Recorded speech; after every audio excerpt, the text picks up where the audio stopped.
Every child at some point of their life asks, why I'm here? What is the meaning of my life? And as we grow up, this question hides under work, goals, and everyday life. And for thousands of years, humans have built philosophies and religions to answer this question. And they have come up with many different answers to what the meaning of life is. But why are these answers so different? Is there something that unites them all? Today we're gonna look at them side by side to see if there is one simple truth behind them. We are going to explore a different perspective that you may not have heard before, one that logically and rationally explains the meaning of human existence.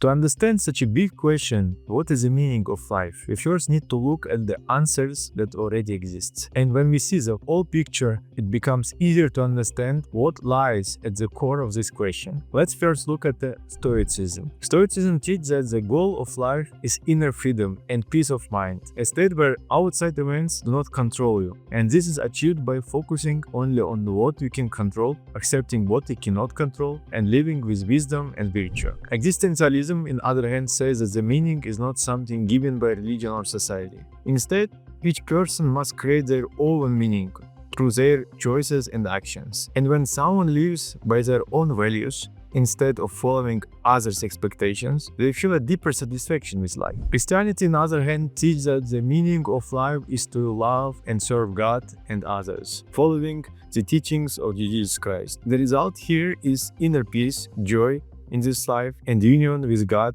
in eternal life. Islam teaches that the meaning of life is to worship Allah and live righteously. And this brings inner peace and divine approval in this life and eternal reward in paradise after death. But Buddhism teaches that the life's purpose is to understand suffering and end it by following the Noble Eightfold Path. And the final result of Buddhism is nirvana, complete freedom from suffering and rebirth. We could list many more religions, many more philosophies like this, but these are enough to see the pattern. And if you look at them closely, what they have all in common? They all say, do this, follow this path. And as a result, you will stop suffering. You will find peace. You will find joy. You will find happiness in this life or the next life. Each of these teachings describes a path that leads to a state of peace or happiness. And in some teachings, to union with God or eternal bliss. And we can summarize them in 4 key ideas. First one is the path, second one is the happiness, third one is the God,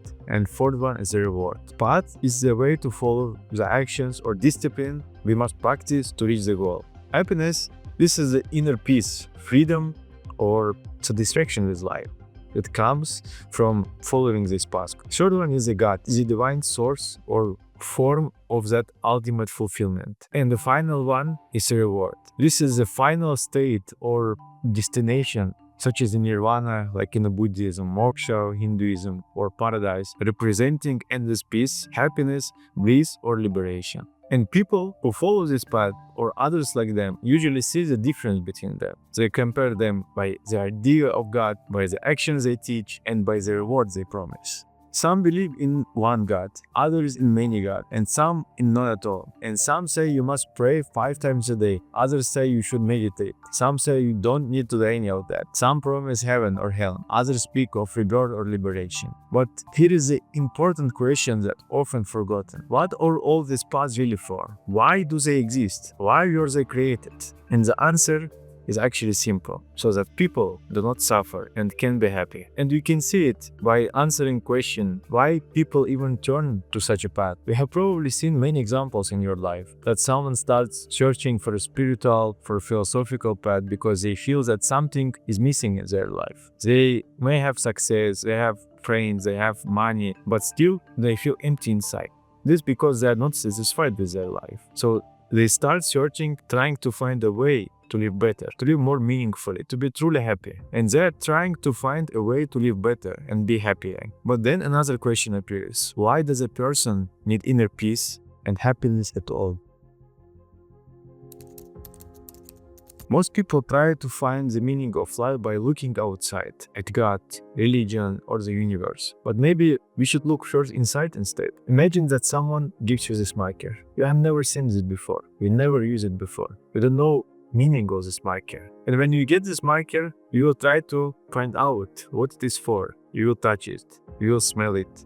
We will maybe even taste it, right? We will open it. And finally, step by step, we will come to idea that this marker, purpose of this marker is to write something. So why not to do the same with ourselves? Maybe if we look inside us, maybe if we will study, search inside us, we will come with idea, with the meaning of ourselves, why we are here, what is the meaning of our life. Humans are the most developed beings in this world, not only in body but also in mind. And we are not animals. Unlike them, we can observe ourselves, we notice our thoughts, feelings, actions, and this self-awareness makes us different. It helps us think, choose, see right or wrong, learn, plan ahead, and dream. It guides our choices, our wishes, our search for meaning. And this self-awareness affects how we live. When something, for example, goes wrong, we try to fix it. If we are sick, we go to the doctor. If we are sad, we try to feel better. And no one in this world wants to suffer. Everyone wants peace and happiness. And all our actions actually are motivated by the desire to avoid suffering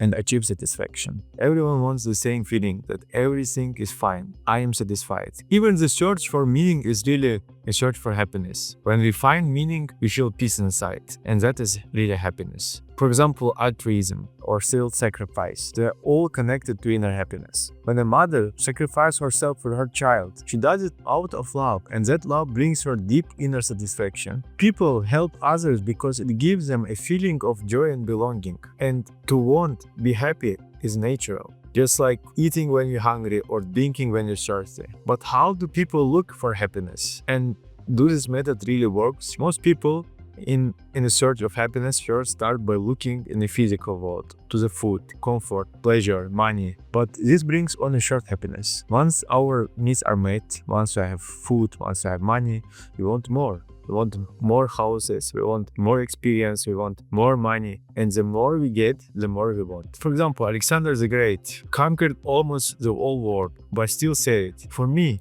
one world is not enough. But what about the psychic world? The same happens with the mind. People want knowledge, people want respect, people want success, but even that doesn't satisfy them. Newton once said that until the end of his life, that he felt like a boy playing on the seashore, finding a pretty stones while the great ocean of truth lay undiscovered. And the more he knew, the more he wanted to know. Or Pablo Picasso, even as a famous and respected artist, he constantly changed his style and searched for new forms of art. What he had already done never felt enough for him. And we can see that desire never ends. The more we have, the more we want. It's like drinking salty water. It never truly quenches our thirst. So if our desires are endless, but the world is limited and can offer only limited things, what can truly satisfy us?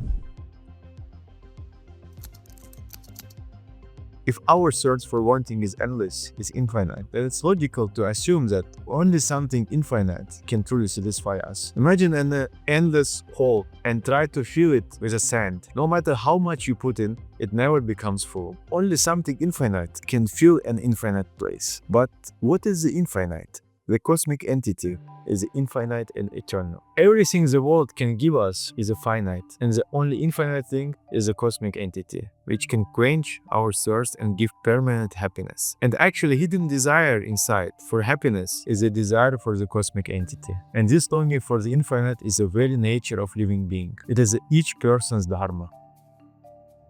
The word dharma means natural property or true nature. In English, it can be said as a nature, quality, or characteristic. And for example, the nature of fire is to burn. And if it doesn't burn, it is not fire anymore. The nature of sugar is to be sweet. And if it's not sweet, it is not sugar. A magnet always pulls iron, right? And if it doesn't pull, we don't call it magnet. And in the same way, the nature of a human being is to seek something endless. We look for joy in toys, food, the games, money, but it never lasts, and soon we want more. Why? Because our real nature is to search for the infinite, the cosmic entity. Just as the fire cannot stop burning, humans cannot stop searching for lasting happiness. And this search is our dharma. But what about animals? Do they have a desire for endless happiness?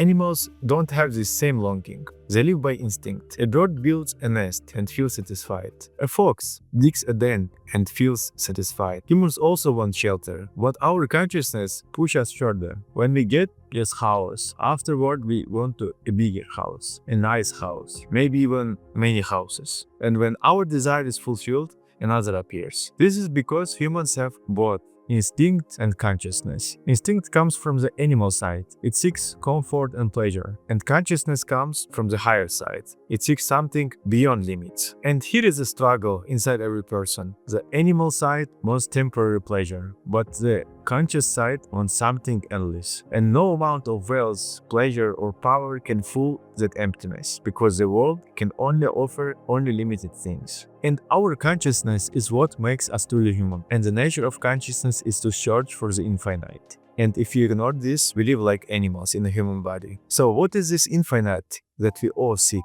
It is the cosmic entity, the infinite consciousness. And real happiness comes only by moving closer to it. The nature of human beings is to realize this infinite. So in this case, we must ask if cosmic entity exists, because it makes no sense to seek something that does not exist. And if cosmic entity does exist, then we must know what it is.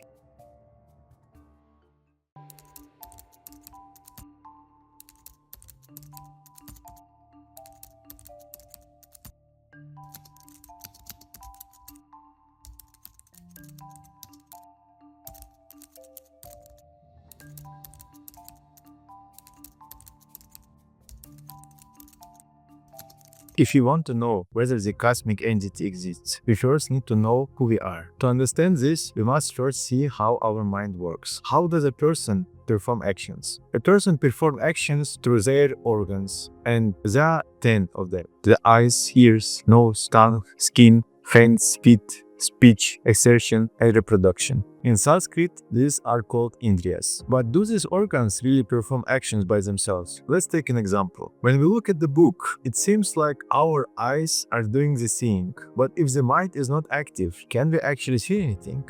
Think of someone under anesthesia or who has lost consciousness. Their eyes are open and healthy, yet they cannot see anything. Why? Because their mind has stopped. The eyes work, but without the mind. There is no awareness of seeing. Or think about a time when you were lost in thoughts. Maybe you didn't notice your friend standing right in front of you, or you didn't see someone passing by. Your eyes were working perfectly, but your mind was somewhere else. It was not using your eyes at the moment. So what does this tell us? It shows that the organs do not act by themselves. They're just tools. And the mind is the real doer, the one that sees, hears, touches, and moves. And the organs only help the mind express itself in the outer world. How does the mind work through the organs? When the mind sees book through the eyes, what really happens? The mind takes the shape of the book, and this shape is not the same as the same image that appears on our retina, because the mind can still see the book, even when the eyes are closed. So it is not the eyes that see, it is the mind actually that sees. We can try it yourself. You can close your eyes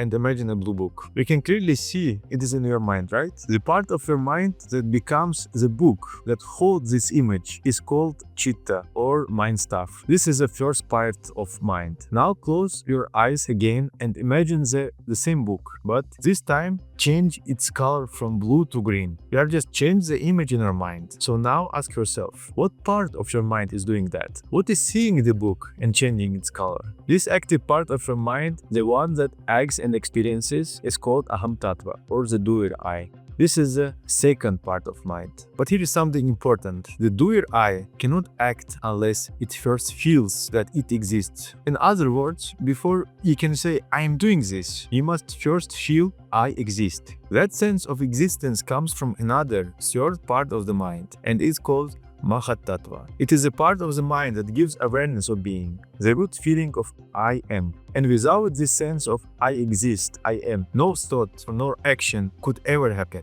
Let's make it simple with one example. Imagine you are painting a picture. Your hand moves across the canvas and you watch the image appear. This is like chitta, the part of your mind that forms and perceives shapes, colors, and ideas. Now you decided which colors to use and where to place each detail in picture. So this decision-making part, the one that says I will do this, is Aham Tattva, the doer I. But before you even begin painting, you must first feel that you exist, that you are the artist holding the brush, the one creating the painting. This awareness of yourself as the artist, as the one who is acting, is Mahatattva. And without Mahatattva, you would not recognize yourself as the artist. Without Mahatattva, you could not act or decide. And without Chitta, nothing would show up in your mind. Together, these three Chitta, Aham and Mahatattva makes up what we call the mind. They are the outer expressions of the mind, the parts that allow it to function and interact with the world. But who knows the mind exists? Now ask yourself, who knows that you are painting?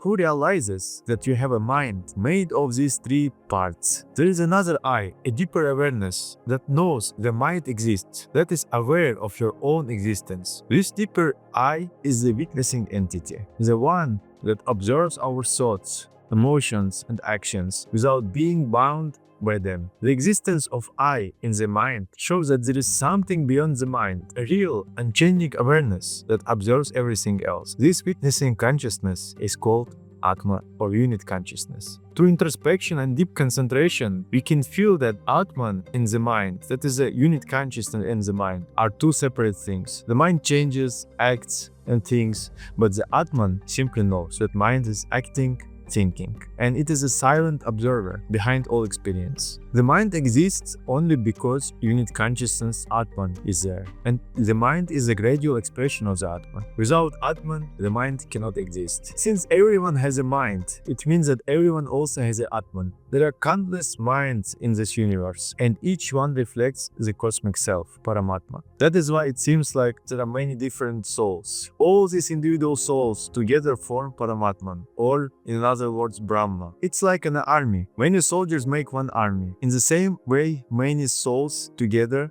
make Paramatma, or Brahma. The closest English word for Atman is a soul. Now we can say that Brahma is a universal consciousness or universal soul. This means that Brahma really exists, and it exists as a cosmic or universal consciousness that lives within everything.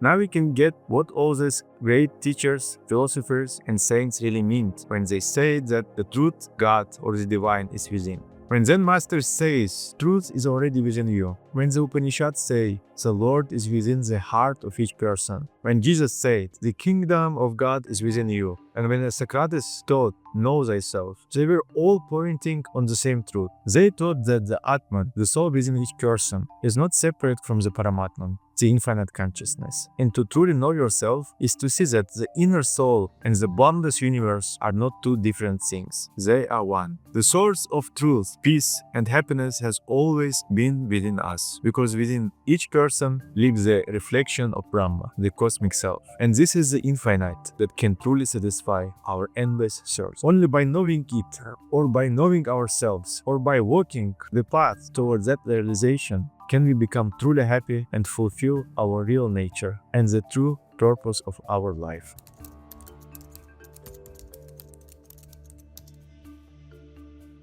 But how to find and touch this infinity within us? How can we know ourselves? There is a special intuitive practice for that, a method based on a scientific approach. We will talk about it in the next video.